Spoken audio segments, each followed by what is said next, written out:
بسم اللہ الرحمن الرحیم نحمدہ ونصلی ونسلم علی رسولہ الکریم۔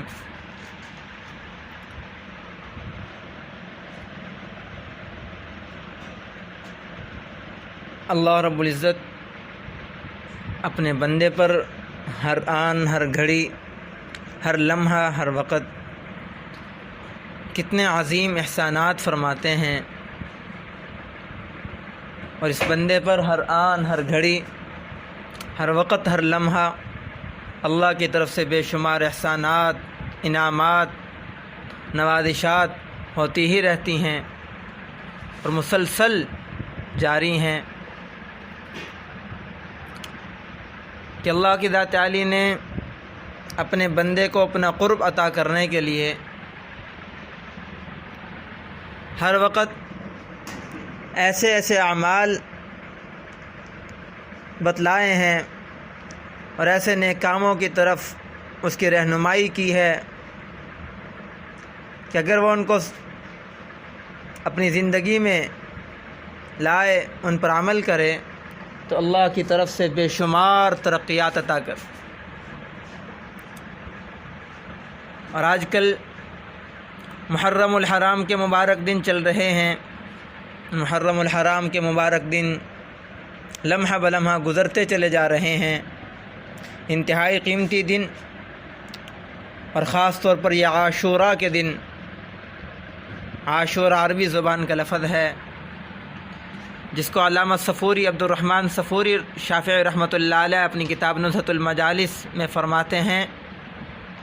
کہ عاشورہ کا مطلب یہ ہے کہ عاش نوراً، اصل میں تھا، یہ اصل لفظ تھا عاش نوراً، کہ جو اس مہینے کی نگہداشت کرتا ہے، اس مہینے کی حرمت، چونکہ محرم یہ اردو زبان میں محرم حرام سے نہیں ہے کہ یہ چیز حرام ہے، یہ ناجائز ہے،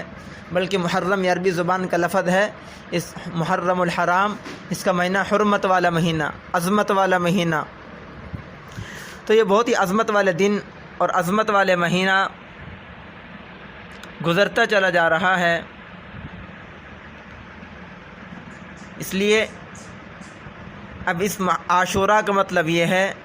کہ جو اس کی حرمت کی نگہداشت رکھتا ہے، اس کی حرمت کو خاص انداز میں جیسے شریعت نے ہمیں بتایا ہے اس کو مناتا ہے، اس کے مطابق زندگی گزارتا ہے، تو اللہ کی طرف سے وہ ایک خاص نور میں زندگی گزارتا ہے اور نورانی بن جاتا ہے۔ اور اس دن کے مخصوص اعمال حدیث پاک میں بتائے گئے ہیں کہ وہ اگر خاص و اعمال کر لیے جائیں تو اللہ کی طرف سے بہت بہت بڑے انعامات سے نوازا جاتا ہے بندہ۔ ان میں سب سے پہلا عمل حلال اور پاکیزہ طیب مال سے روزہ رکھنا، کہ روزہ رکھنا پہلی امتوں پر عاشورہ 10 محرم کا روزہ فرض تھا، جب رمضان کے روزے اس امت پر فرض ہوئے تو اس کے بعد عاشورہ کے روزوں کی فرضیت تو ختم ہو گئی، البتہ اب یہ روزہ رکھنا سنت ہے۔ 10 محرم کا روزہ رکھنا سنت ہے اور بہت عظیم الشان ثواب ہے۔ حدیث کے اندر آتا ہے، آپ صلی اللہ علیہ وسلم نے فرمایا، جو عاشورہ کے دن روزہ رکھتا ہے خدا اس کے لیے 1000 حج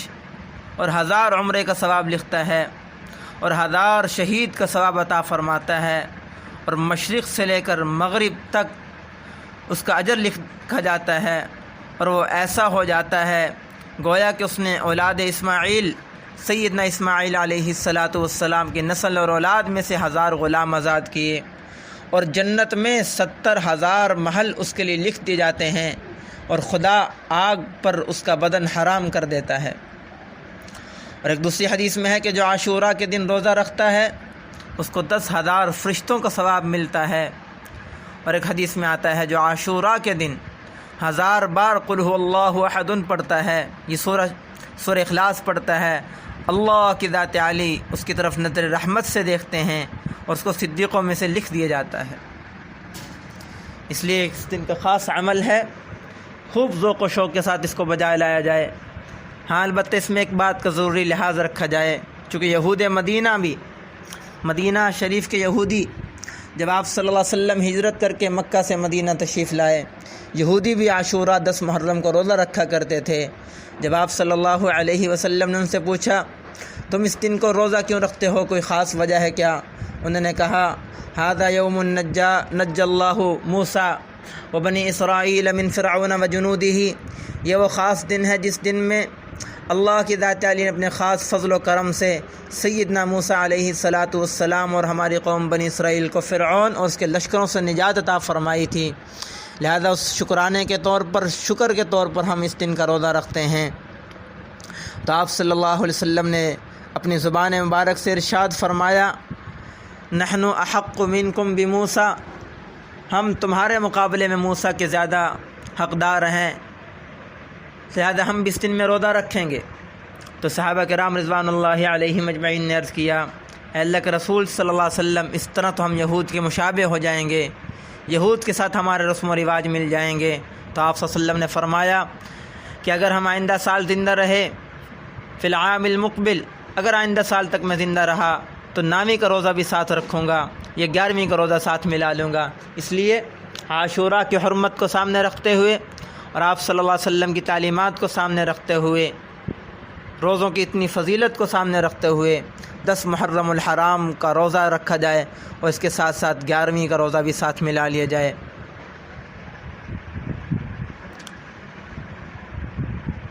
اللہ تعالی ہمیں اپنے خاص انعامات سے نوازتے رہیں۔